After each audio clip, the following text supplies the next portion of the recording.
Hello everyone, this is George Per the Fourth of JewelerWebsites.com. With me is Matthew A. Perosi from Jeweler Website Advisory Group. Hello.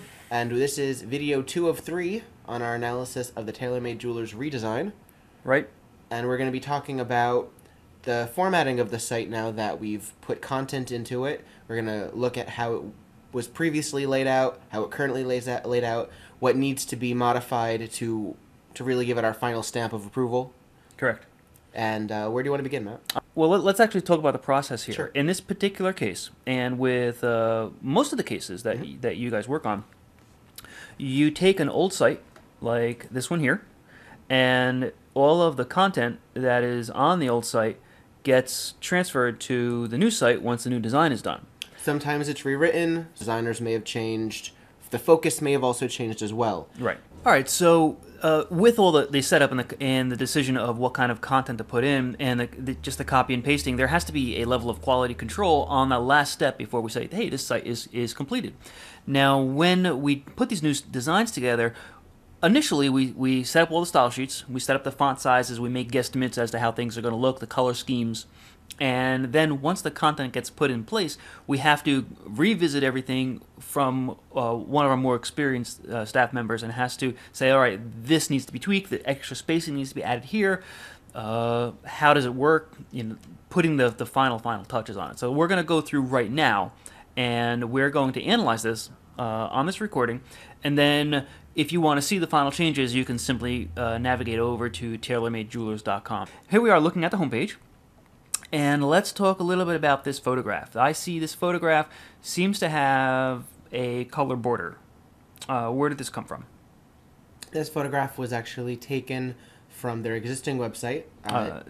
So the older website. So, yes. Oh, okay, right. So here it is here. It's actually the same photograph. Didn't get modified at all. No, Chris was happy with how the store looked in that photograph. He worked really hard to get that photograph, so he wanted to make sure it was carried over. Okay. Now, there was no thought of changing the edges to be fading into black on this one? For the time being, no. Okay. Okay. Might be something worth looking into on whether or not it, if you can get the original photo, and I know this photo is about 6 years old now, so if it's possible to find the original photo and then have the designer do some work on it, it would be worthwhile to at least see how it lays out, and whether it is worthwhile to keep the solid border or to put a gradient effect going to black on there. But now this solid border, you were commenting right before we started the video. What is your impression about the solid border next to this halo border here? Yes, I actually like how this photograph of the storefront looks next to navigation. It's not something that I generally go for, but I do think that the way that it's laid out, there's a connection between the content of the site as well as what the store actually looks like and the business. So I do enjoy how it lays out next to each other. Mm-hmm. Mm-hmm. I do think that the spacing is good. I perhaps would add a little extra spacing on the opposite side of the photo. Over here. Where the text begins, yes. Right. Just to give it a little extra balance, I think that that would be an improvement. Well, what I actually see is that there should be at least 7 pixels of a buffer between this edge of the photograph and the text, which is along this side. Now, as this is highlighted, you can see that there is only about that might be about 5 pixels. Maybe that should be 10 pixels. Maybe it should be 7 pixels. So this buffering here needs to be increased from around the photograph. Now, I see something else which several others may not actually see, but I can tell this top edge of this image is not aligned with these words, "Welcome to TaylorMade Jewelers." So there is a little bit of a step there, and I would take out that extra couple of pixels from the top of this image so that it does align with the top line of text. And also I can tell that it doesn't quite align with the top of this over here. So well, that may also change if we do add a gradient effect. Mm-hmm. Well, yes, if we add the gradient effect, this does become a moot point, because now we're talking about the gradient effect gives an added buffer within the image, and then you have to take that into account when you're separating the text out. Now, another thing that has been jumping out at me as we've been reviewing this site is the spacing between the lines of text. I find this to be a little uncomfortable now. Many websites with other types of content management systems, in particular WordPress, the spacing between the lines of text is a lot wider. There's more leading in there, and that makes things a little easier to read. Now, I'm not too sure about the font size overall on the site. We may also want to try bumping up the font size on most of the content. I don't really know what it is now. That might be about 12 pixels that's on there, but maybe jumping it up to 13 14, pixels or yeah. 14 pixels may be a good test to see whether it's good or not. So yes, I would like to definitely see that increase there. Okay, let's work through the pages. Let's go to the Our Company up on the top and see how this loads up. All right, so this photograph here shows, now that's what got my attention right away. So here's Chris and one of his employees. Although you don't know that because there's no caption. Well, that is one of the things I was going to point out. So my attention got drawn to this photograph right away, or who are these people, but there's no caption underneath to tell who they are. Every photograph you put on your site should have a caption. Now, the one exception to that is going to be when you're looking at a product catalog, because obviously you're looking at an individual item. Although, to be perfectly honest, the caption is reflected in the title. So the name of the item is the caption. Right, I mean, but if you're looking at an engagement ring, you don't have to put a caption on the photo that says, this is the engagement ring. I'm just saying that in a product catalog, you don't necessarily need the captions on the images, because that's the product you're looking at. But throughout the rest of the site, anywhere you have a photograph, you should have a caption. Now, since we're talking about captions, let me go over to the store hours page, because this is the only place I think on the site that he does have a caption from when we were looking around the site. So here is Chris Taylor and a customer, or and customer. Shows a couple of customers in his store. Going back over to Our Company page, so the caption down here would be good to see. Now, let's talk about the spacing and the coloring of this page. I still think it could use some extra spacing. Now, this is a larger heading up here, the About Us. And I do like the way the photograph lines up with the top of the text. Any comments about this, George? I think the way that this is laid out is pretty nice. I think if you were to increase the size of the photo or the space between the text, that you will get further down the fold, which is not necessarily a bad thing. But I think it'll work. Okay. Now, I'm noticing that the design has, I'm not exactly sure what color this is, but this doesn't look like pure white for his normal text, because this here is a link to the GIA, and this is definitely a pure white. And then down here, this is an unvisited link, the Antwerp, Belgium, and Diamond Buying Capital of the World link. That is an unvisited link, and when you hover over it, it turns bright white.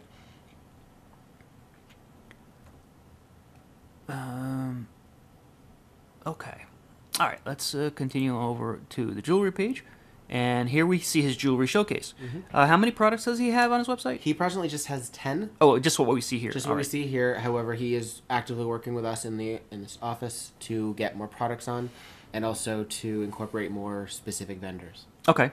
So now this looks a little disjointed. Now, I know the system that he is using here automatically fills in or automatically creates these boxes. Now, one of the tweaks that should be done to the site is to make these boxes, the backgrounds white. Another option is you could remove these borders, but then I think you're going to end up with this jumbled mess of different size photos. So if you make the backgrounds white, it'll make everything look square, like this one here and like this one here. It'll look even. Right. I also think, or at least for his pendants, he may want to incorporate some close-up shots for his thumbnails, so that they're clearly. Oh, for these here, yeah. This past, present, and future necklace is this Circle of Love pendant. All right. Well, let's take a look at the Circle of Love pendant, and that really is not a good shot. When it comes up, the photo is below the screen. It's all chain. Yeah, it's all chain, and makes somebody have to scroll down. All right, and this is the zooming feature that's built onto a site. And this zoom that we see on the right is the same size image. Yes. That's what he has. So what's the situation with the larger photography? Does he not have any yet? He is. These products have to be replaced with newer photos, Okay. and they will be replaced with larger photos when we get them. Okay, so the larger photos will be uploaded, and then when somebody comes to this screen, they'll see a smaller thumbnail, and Yes. then when they hover over it, they'll be able to see Yes. the larger version popping out over on the right side. Okay. What's the situation with the descriptions down here? These are kind of short. Are we working on, or is somebody working on writing longer descriptions? We do have somebody who can do that. Right now, we are not. We have not done that yet. I think we are waiting to see which products he decides to keep and what additional products he decides to Okay. add. All right. I actually, considering the way the site is structured, I would think that a different layout for the product page should be utilized, because this circle of love pendant, this title, should probably be moved way up here to the top somewhere, and then put the description right below it. Mm-hmm. And it doesn't matter that when you have the description here, when you hover over the item, that the zoom is going to cover the description, because you're not going to be looking at the description. Right, you're not going to be doing time. both at the same time.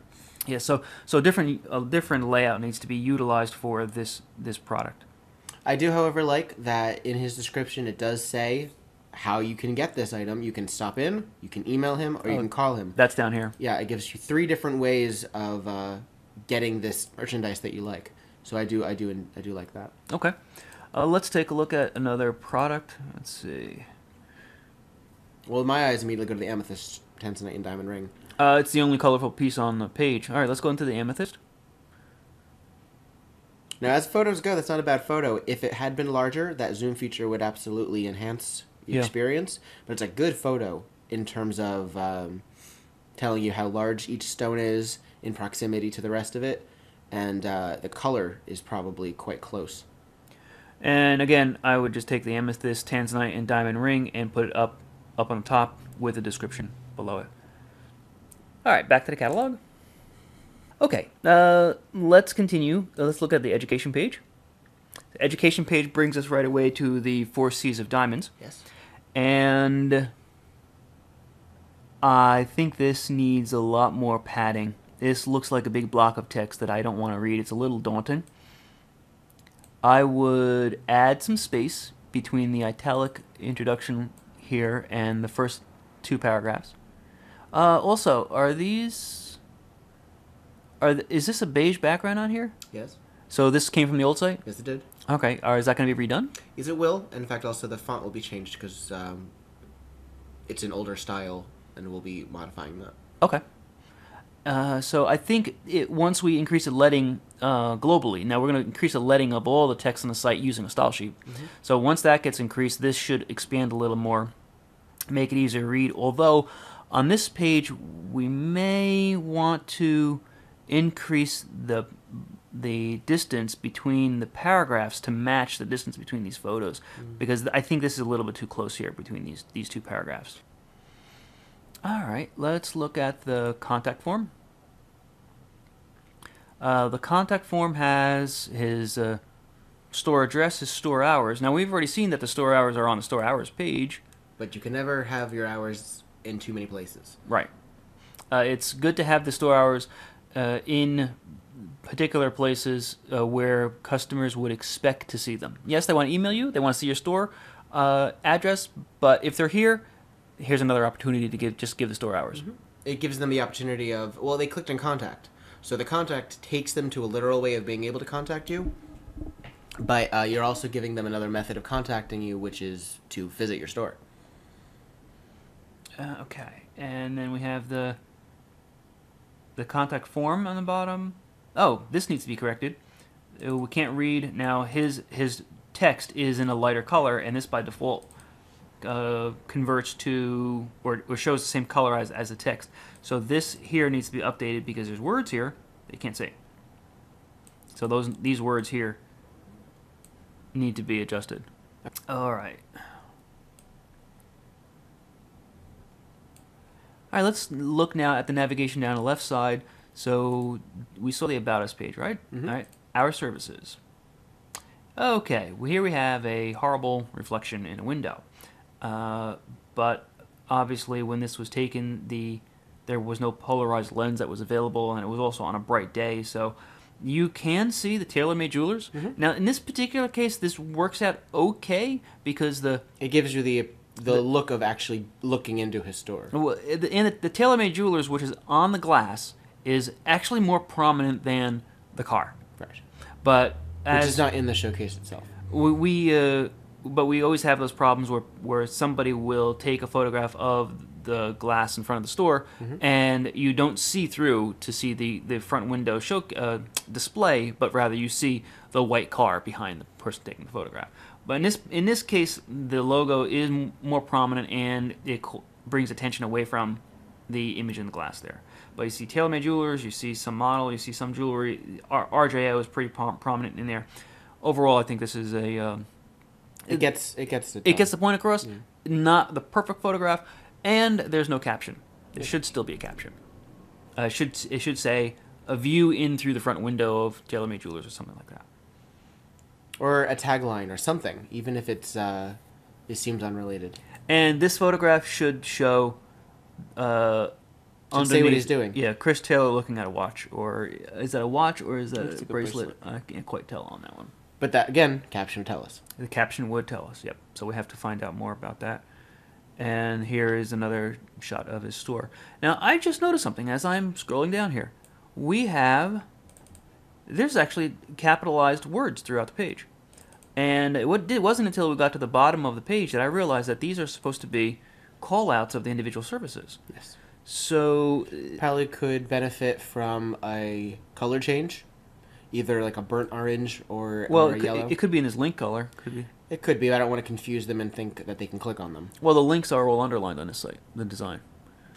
But what is the rest of the color palette that he's using? I suppose it could be in the color of his logo up on the top.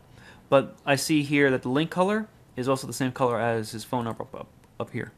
So it's not that incongruous. I know. I think a stronger color would be a wise choice. Stronger color, perhaps a little larger, and there needs to be more padding around this photograph also. And certainly each one of these services should have should be highlighted in all the same way.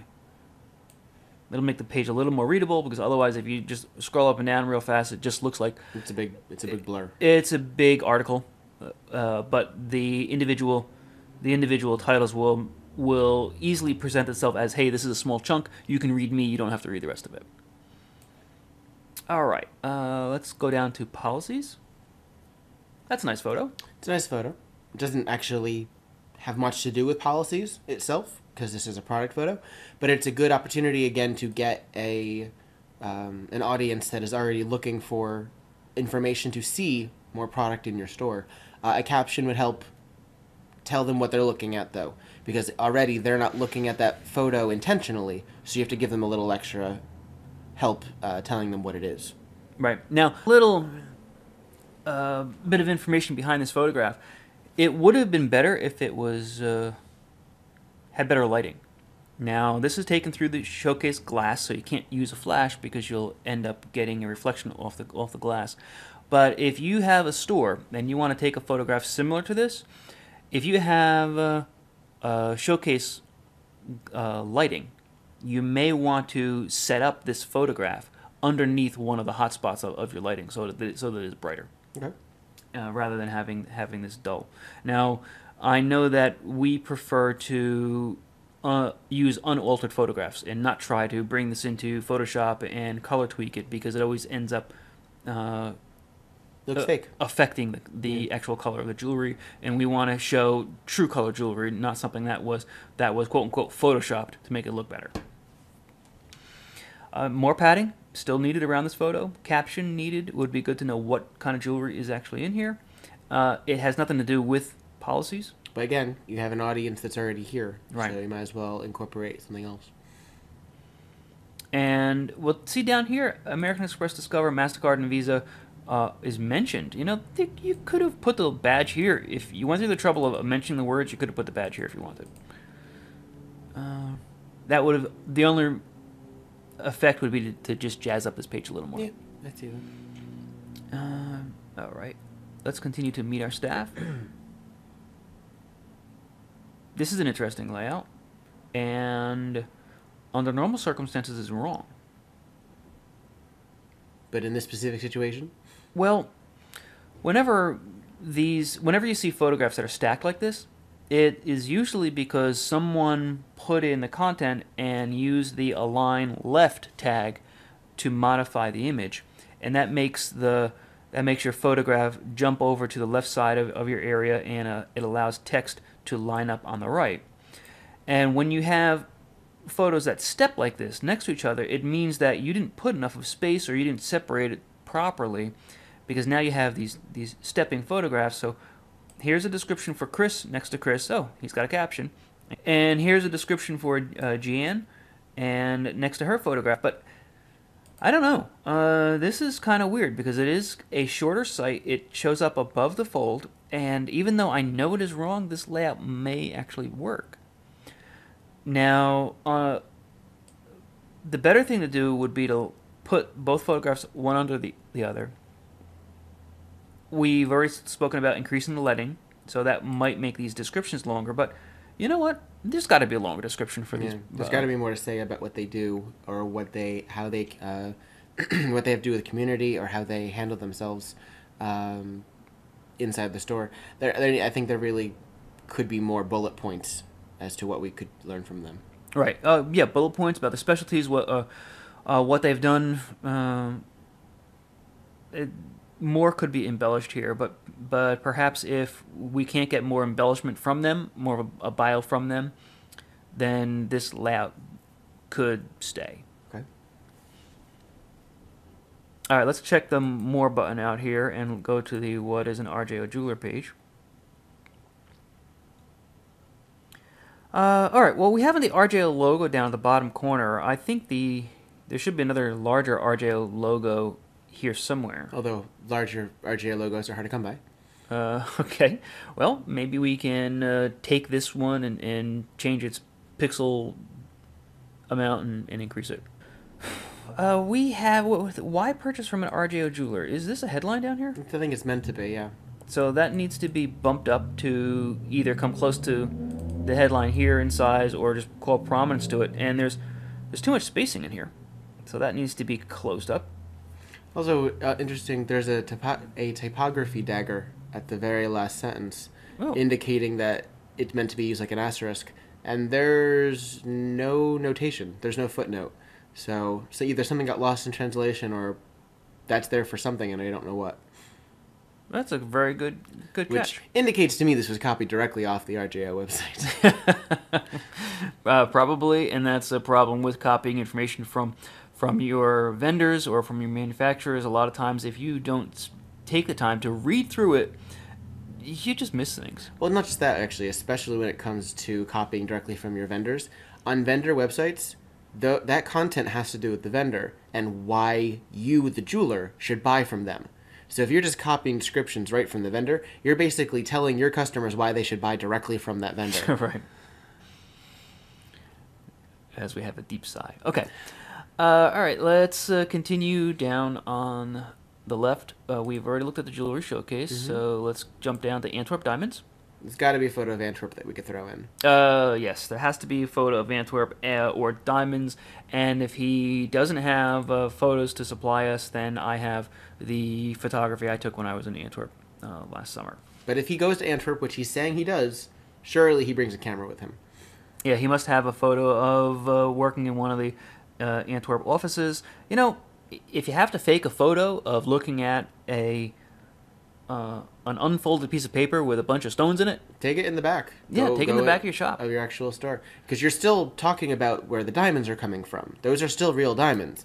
So absolutely utilize your surroundings if you don't have photos from on location. Right. All right, we have a click for a contact form on the bottom. It goes to another contact form. This one will have to be corrected because we have the same incorrect color scheme on the bottom.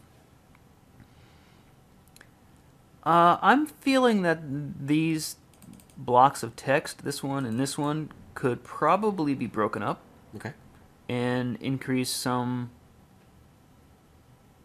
spacing. So I mean, if I'm presented with this large block of text, I want to say, I don't want to read that one. I'll skip to the next one. It's shorter. But if I'm presented with several smaller chunks, then I'm more liable to read the page. Mm-hmm. Okay. Let's go to engagement rings. It's a very good photo. That's a really nice photo. To go with the title. Could use a caption, even though it does speak directly with what the page is about. But at least just a commentary underneath it that says a few of our engagement rings, or if this happens to be a photo of specific types of engagement rings, you can say these are all princess cut. This is an example of... Well, for this one, it looks like these are pave engagement rings, or at least they have pave side diamonds. So you could put under here a sampling of our pave engagement ring selection. Easily. Yeah. Easily done. And this seems to present... Well, oh, wait a minute here. There's more headlines. All right. Those could be Let's go be bumped up. Let's scroll down. More headlines. Oh, look at that. And that actually lends itself very nicely. You have the close-up, and then you show even more rings. Yeah. I think that looks very nice. That worked out really well, showing that close-up. And is it the same photo, or are they two different photos? I believe they're two different photos. I was wondering if the top one was a cropping of the bottom one, but no, they look like two different photos. I think we just pulled back a little bit. It's hard to tell. The rings didn't move. But that is a really good use of the photography, showing a close-up. When somebody lands on the page, they want to see the detail. And again, in terms of caption, you could on the bottom say an even bigger selection of engagement rings. This is something in bold here. Badly doesn't show. So this needs to be expanded. Whatever this is here needs to have either be bigger or a different color. You just don't see it at all.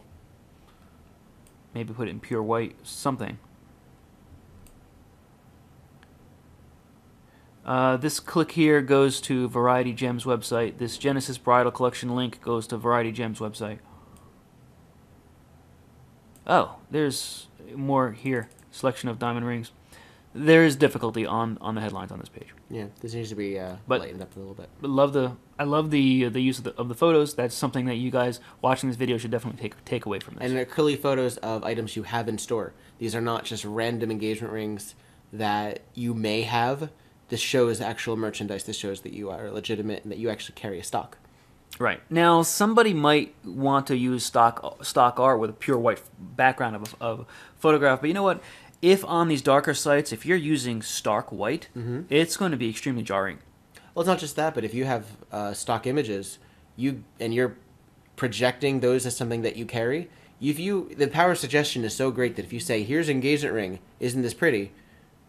your customers are going to want that engagement ring, and if you don't actually have it, well, then you've basically have an invisible sale right there. And if they don't have, if the engagement rings, if they are perfect, if they are photoshopped to death, as I like to say, then when somebody comes into the store and looks at it, they're going to be disappointed because they expected to see something of much higher quality because the photography is always perfect. So the 4 C's of Diamonds page, Diamond Buyer's Guide. Okay, this one needs something to jazz it up. This needs some photography. This looks like another big block of text that I don't really want to read, but if there were some photographs in here that would pique my interest, I might be more inclined to stop it and read. This could be finished diamonds, again, looking at diamonds on a sheet of paper, comparing the sizes. This could definitely... Well, let's see. Deciding on a carat size. Okay, so if we had a photograph of a couple of different sizes of diamonds, would be good. Learn about the 4 C's of diamonds. All right, there's a subheading here which matches the top heading. This is the first page we're looking at that the subheading actually matches the top heading. But it could be improved to have a little extra spacing between. Absolutely, absolutely. And there's mention down here of these grading reports, but why not show screenshots of the grading reports? You could easily get some photography of grading reports and put them in here. It'll attract attention. Oh, what is this little photograph I see here? We're talking about a GIA grading report, and here's what it looks like. Oh, an AGS grading report. Here's what it looks like. Okay. Continuing onward, the email us is the same as the contact form, And the directions, we have an obviously wrong color scheme on this page. That's not even part of his color palette. No, it's not. So that needs to be corrected. That is a style sheet issue, and whatever happened there, that particular command in the style sheet wasn't looked at during the initial design. So now that it's actually implemented, we have to go back and we have to correct that. All right. But it does have local directions, which is also very nice. It's a nice touch, especially for businesses that are hard to get to using automated systems like Google Maps or Yahoo Maps or Rand McNally or what have you. In fact, that's a very, very true statement. In his case, and you should check this out for yourself, make sure that you can get correct directions to your store from these different mapping systems. In his particular case, because of his address is a little obscure, it's 223 A Rock Road, and that we don't really know what it is. If it's the A period Rock Road in Glen Rock that causes the trouble, or if Google Maps thinks that his address is 223 Apartment A. Yeah. So there is a confusion. However, if you were to set up your Google Places and you go into Google Places and you say, this is exactly where I am, then Google is able to provide directions using your store name rather than using the store name and the geolocation that you specify rather than using the address that comes out of a database. Okay. All right. Any other things we have to talk about in terms All of the way at this the bottom of the footer, there is a sitemap. sitemap? Okay, let's go here. This is a generated sitemap. This is good for Google. Right. And this is also good if anybody ever gets really lost. Now, he doesn't have a site that would necessarily lend itself to getting lost, but as his pages build and as he adds more product and more merchandise information, this may become a truly useful page. It is tucked all the way at the bottom because, again, not completely necessary for the consumer, but it does show you grouping and how everything is organized in a very specific and neat way. Right. It also gives you a preview of what our next topic is going to be, which is his mobile website. Ah, right, because the mobile home is it mentioned right on? Shows it right there. So before we move on to that topic, is there anything else you want to make sure that we cover? No, I think we are good. All right. Well, then we'll use it as our cue to end this existing video. Please check out part 1, which covered the transition from his design to his new design, if you have not yet. Also check out part 3, which is forthcoming, which is about his mobile version of his website. Thank you for watching and listening. This is George Blair IV with jewelerwebsites.com. And this is Matthew Perosi with the Jeweler Website Advisory Group. And we'll see you next time.